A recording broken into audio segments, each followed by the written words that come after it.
Muy buenas tardes, bienvenidos nuevamente a este curso de metateorías de la investigación jurídica.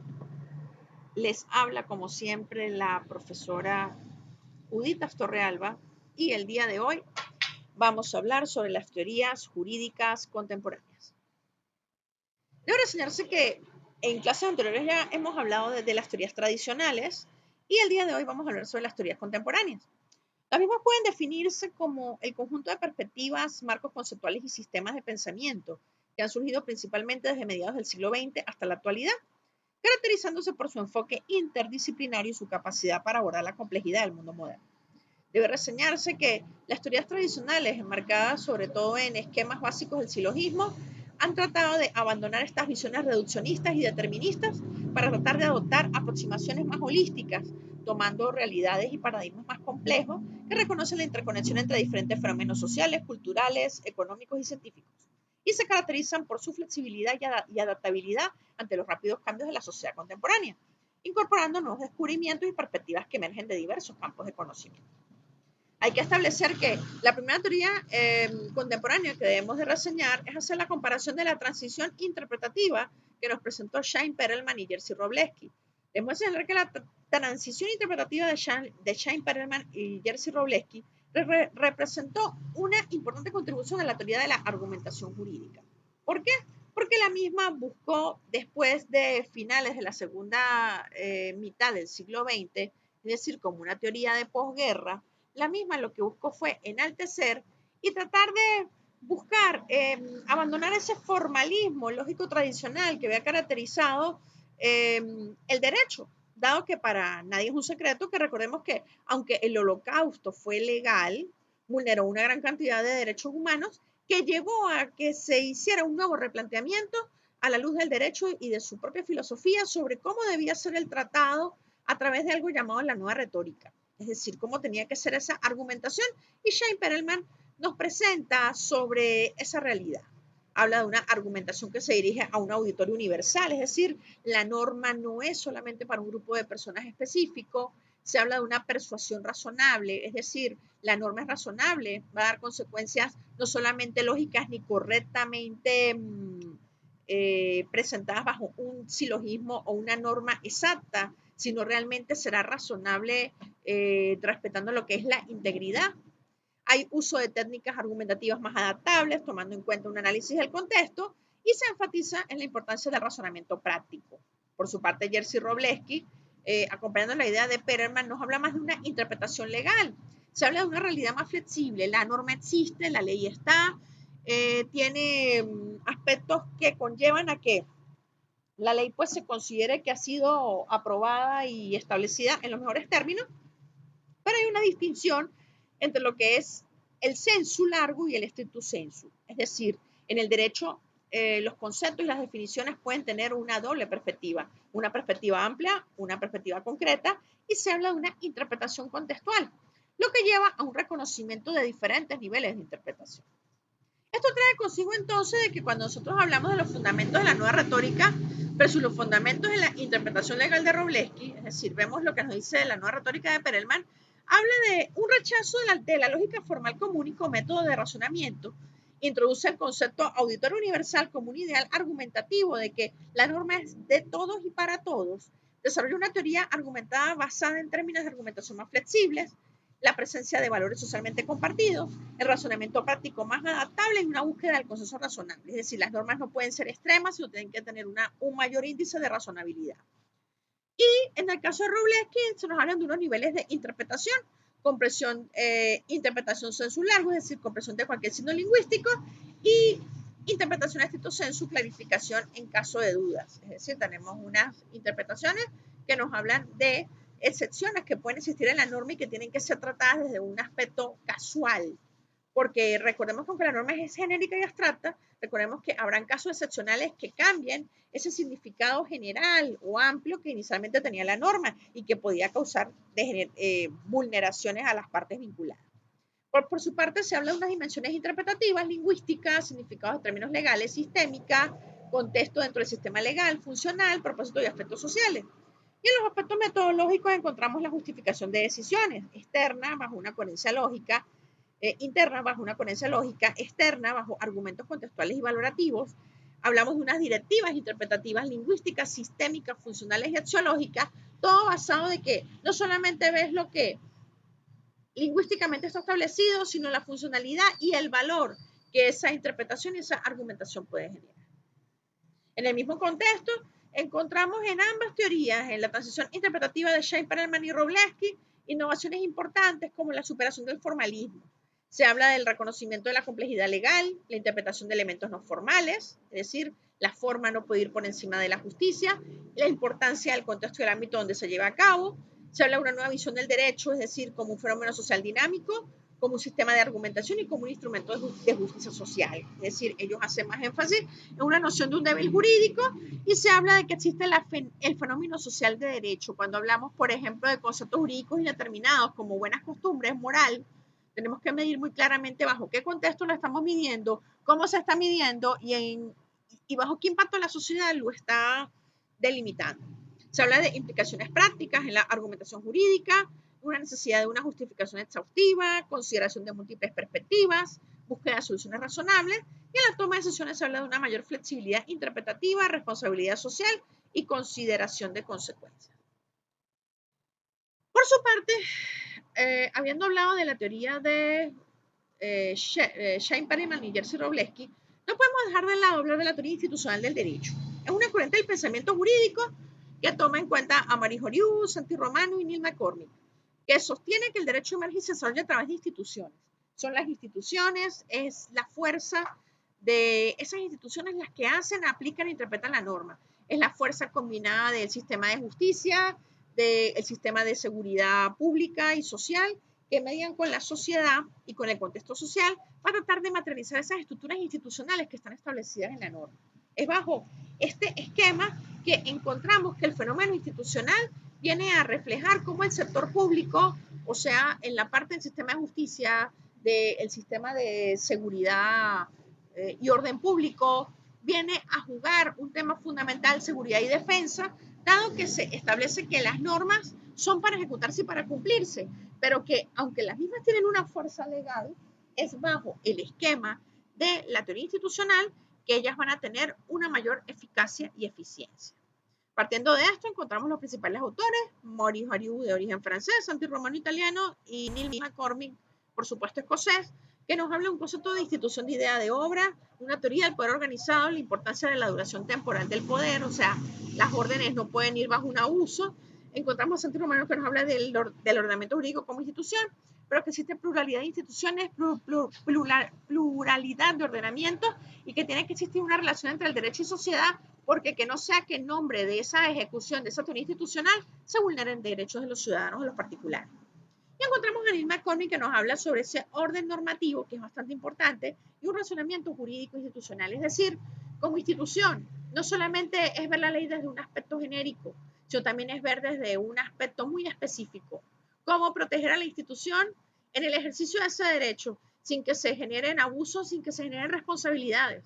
La institución también puede ser susceptible de encontrarse en aspectos de dificultad, como por ejemplo cuando un policía detiene una manifestación, o como cuando se practica una medida de desalojo, una medida de embargo. ¿Qué podemos hacer para que el derecho tenga un orden normativo institucional que también garantice lo inherente a lo que esta teoría institucional habla, que es la eficacia de la norma por medio de las instituciones, pero también cómo garantizamos que las instituciones tengan derechos, garantías y aspectos que puedan también resguardar su función y su labor? Por su parte, encontramos el realismo jurídico representado por Carl Ewelin, Jerome Frank y Oliver Wendell, que es una corriente que tiene dos corrientes en sí. Está el realismo jurídico norteamericano y está el realismo jurídico escandinavo. Las mismas presentan una realidad de decisiones judiciales, un comportamiento efectivo de los jueces y por su parte es ver más allá de la costumbre, es ver más allá del precedente, es ver cuál es la realidad en contexto y argumentan que la certeza legal, la tradición legal es un mito porque las decisiones judiciales siempre van a influenciarse por factores jurídicos y el juez tiene que tomarlos en cuenta. El contexto social, la personalidad del juez, las circunstancias específicas del caso, proponiendo un enfoque más pragmático y empírico para entender cómo funciona realmente el sistema legal en lugar de cómo debería ser según las teorías tradicionales, porque las teorías tradicionales como que se encasillan en aspectos muy elementales y básicos y no toman en cuenta la evolución del contexto, cosa que muchas veces el juez, ante lo limitada que puede ser la norma desde una perspectiva tradicional, tiene que venir a interpretar, y es ahí donde el realismo jurídico juega un papel preponderante. Debe establecerse que en el realismo jurídico norteamericano encontramos primeramente a Oliver Wendell, considerado el precursor del realismo en su obra El Pacto de la Ley o The Path of Law, que nos habla que la vida del derecho no ha sido lógica sino es experiencia. Hay un enfoque predictivo del derecho, separación entre el derecho y moral. Encontramos a Carl Ewelin, el principal teórico del movimiento, con sus obras clave The Bramble Bush, que nos habla de la distinción entre las reglas y el papel y reglas efectivas. Nos habla de una teoría de decisión judicial y un método jurídico realista, es decir, se tienen que tener decisiones eficaces para tener resultados eficaces y no solamente tener resultados basados en el papel. Encontramos a Jerome Frank, de un enfoque psicológico del derecho, que nos habla de que se tiene que ser escéptico ante los hechos y las reglas. El factor personal de la decisión judicial es importante porque el juez observa el contexto, lo analiza y critica mucho que la formalidad vulnere o sacrifique la verdadera justicia cayendo en cosas que bajo lo no esencial pueden tratar de desviar las debidas garantías que debe dar la justicia a los particulares. En el caso del realismo jurídico escandinavo, encontramos una perspectiva bastante diferente. Encontramos tres autores. Encontramos a Axel Hagerström, fundador de la Escuela de Uppsala, que critica a la metafísica jurídica y ahí analiza del derecho subjetivo y habla de la experiencia. Nos hemos encontrado con muchos fenómenos, costumbres, convencionalismos. No. Lo que él observa es la necesidad de que el derecho subjetivo nazca del espíritu de lo que es la experiencia que en ese momento tiene la sociedad y tiene el juez. Alpros, por su parte, con su obra principal de la ley y justicia, hace un análisis sobre el concepto de la validez sobre el fenómeno social y menciona una perspectiva empirista del derecho, recordando que como son escuelas escandinavas, los autores son de Suecia, Noruega y Dinamarca respectivamente. Y por último encontramos a Carl Oliver Kroner, que viene a ser pupilo de Axel Hagerström, que nos habla del análisis del lenguaje jurídico, que criticando conceptos jurídicos tradicionales y habla de una fuerza vinculante que la da la sociedad, una fuerza vinculante que la da las instituciones, pero partiendo de agarrar o tomar una realidad en el contexto específico que se encuentra el entorno donde la norma va a ser aplicable, porque si no, de lo contrario, la norma va a ser ineficaz en todo momento. Debe establecerse por su parte que al hablar de la hermenéutica contemporánea, que es otra escuela bastante notoria, es una corriente filosófica también desarrollada en el siglo XX, que enfoca su teoría y su práctica a la interpretación y comprensión de textos, símbolos y fenómenos. Aquí encontramos a Gadamer, a Paul Ricoeur y a Jürgen Habermas, que sostiene que toda comprensión está mediada por un lenguaje dentro de un contexto histórico cultural específico a través del llamado círculo hermenéutico, que implica movimiento constante entre la comprensión de las partes y el todo. Es decir, el juez no se puede solamente cercenar, si hablamos del juez o el administrador de justicia, en un contexto de expediente y norma.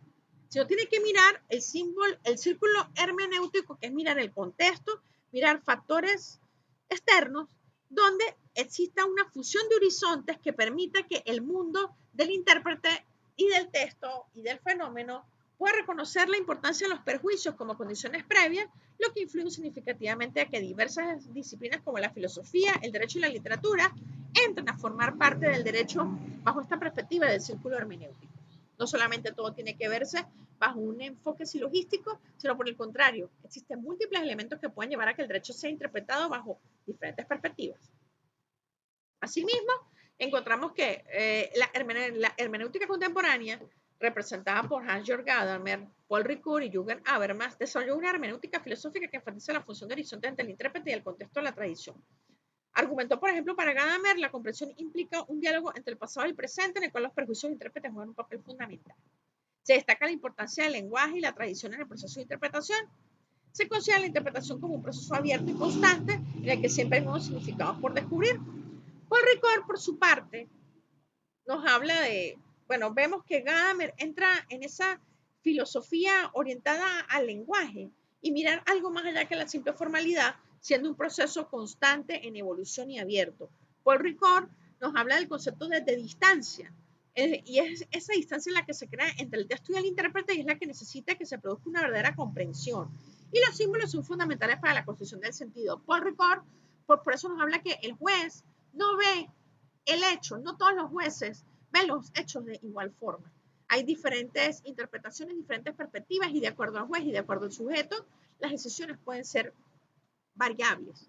Jürgen Habermas, por el contrario, nos habla sobre el significado de un enunciado que no sea intrínseco, sino que depende del contexto en el que se produce. Es decir, que la comprensión requiere mirar factores sociales, históricos, culturales que influyen, y la comprensión no es un acto individual, sino es un proceso intersubjetivo. Tenemos que mirar todo. Todas las partes vinculadas tienen que mirar el contexto para poder construir una idea hermenéutica que es significado a la comunidad interpretativa. Se critica mucho, en el caso de Habermas, que la interpretación sea puramente subjetiva y en cambio argumenta que la comprensión tiene que ser basada pues, en normas. Es decir, Habermas no piensa que la norma sea mala, solo que la norma tiene que ser interpretada y tiene que tener algo llamado sustento. Sobre el caso de la argumentación analítica es una corriente que busca aplicar métodos y herramientas de la filosofía analítica al estudio del derecho. Busca la claridad, la precisión y la construcción de argumentos jurídicos. La argumentación analítica busca evitar ambigüedades, se esfuerza en definir con claridad conceptos y se basa en la aplicación de principios lógicos a los argumentos jurídicos. Es decir, vuelve mucho más a la lógica, pero es mucho más abierta que lo que fue la lógica en sí, como una teoría. Aquí encontramos autores como Eberhard, que nos habla en su obra El concepto del derecho, que es un clásico de la filosofía y ha sido muy influyente en esta concepción. Encontramos a Raz en sus trabajos sobre la autoridad del derecho y la justificación de las normas jurídicas que han sido fundamentalmente parte de la teoría analítica. A Gottlob Frege, que nos habla sobre la lógica y la filosofía, pero bajo un análisis riguroso y formal, pero que aquí se quiere que sea un poco más flexible. Y encontramos a Bertrand Russell y Alfred North Whitehead, que con su obra Principia Matemática estableció un sistema lógico formal que ha sido fundamental para la lógica matemática y la filosofía. Debe reseñarse que la argumentación analítica, a diferencia de hablar de premisas, se habla de premisas, se habla de inferencias, se habla de conclusión y se habla de justificación. Volvemos al esquema del silogismo, donde las premisas son las afirmaciones iniciales, es el deber ser lo que el derecho dice, las inferencias son los pasos lógicos que conectan, la conclusión es la afirmación que se quiere demostrar y la justificación es cada paso o el argumento. Por ejemplo, aquí traigo un argumento, un ejemplo. Un individuo es detenido por la policía sin una orden judicial en su domicilio. El detenido alega que esta detención fue ilegal y solicita su liberación.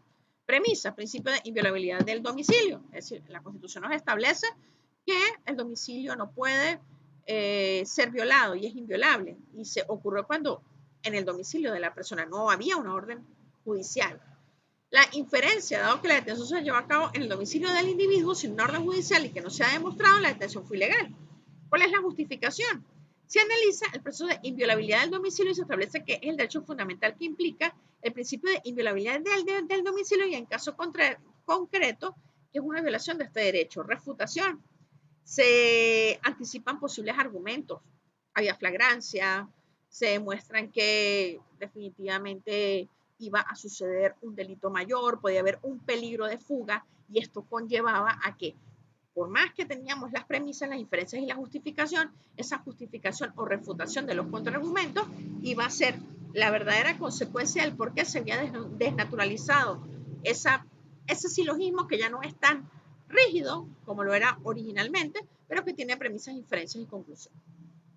Por su parte, encontramos al pospositivismo y el positivismo incluyente, partiendo que el pospositivismo plantea que el derecho no es un sistema cerrado y autosuficiente, sino que está influenciado por factores externos como la moral, la justicia, los valores sociales, y los pospositivistas argumentan que los jueces, al interpretar y aplicar normas, no solo deben seguir la letra de la ley, sino también deben de considerar elementos de estas miradas. El pospositivismo incluyente busca conciliar las ideas del positivismo y del pospositivismo, y si bien mantiene la idea de que el derecho es creado por el hombre, reconoce que los criterios de validez jurídica pueden incluir elementos morales o políticos siempre y cuando estén socialmente aceptados. Es decir, volvemos que tenemos la idea del pospositivismo, pero se mantiene que se mantiene la validez jurídica, solo que flexibilizando un poco, no como el pospositivismo, que sí nos habla de cierta manera de que se tiene que dejar esa validez jurídica de lado y dar más fuerza al valor de lo que el juez establece.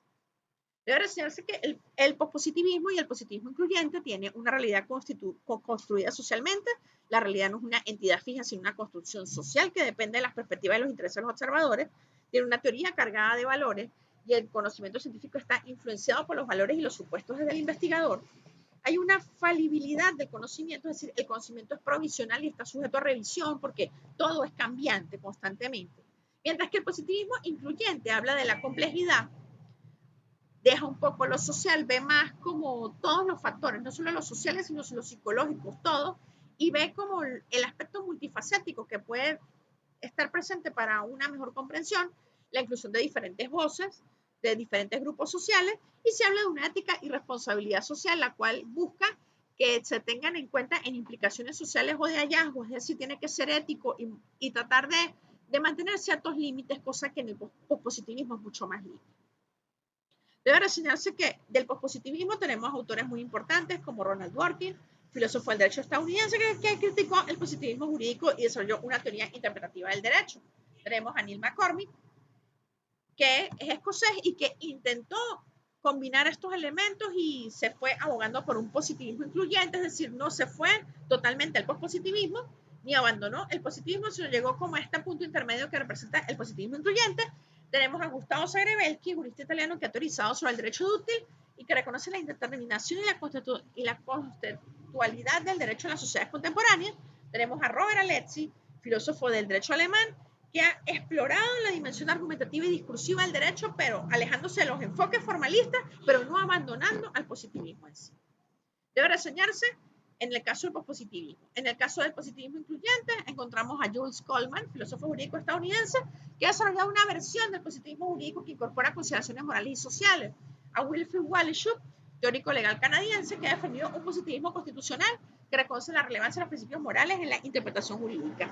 Encontramos también a Kenneth Einar Hyman, filósofo del derecho estadounidense, que ha propuesto una forma de positivismo jurídico débil, que admite la relevancia de principios morales, y a Brian Leiter, también filósofo del derecho estadounidense, que ha argumentado a favor de una comprensión naturalizada del derecho combinando elementos positivistas y pospositivistas. Es decir, quedan en una postura intermedia. No son pospositivistas, no son realistas, siguen estando bajo el positivismo, pero buscando una flexibilización del mismo para que el mismo siga teniendo un peso específico y una existencia dentro del ámbito del derecho. Debe reseñarse que esta fue mi disertación en torno a las teorías contemporáneas. En una próxima entrega seguiremos hablando de las metateorías de la investigación jurídica que enmarcan al mundo del derecho. Les habló para ustedes la profesora Judith Astorrealba. Hasta una próxima oportunidad.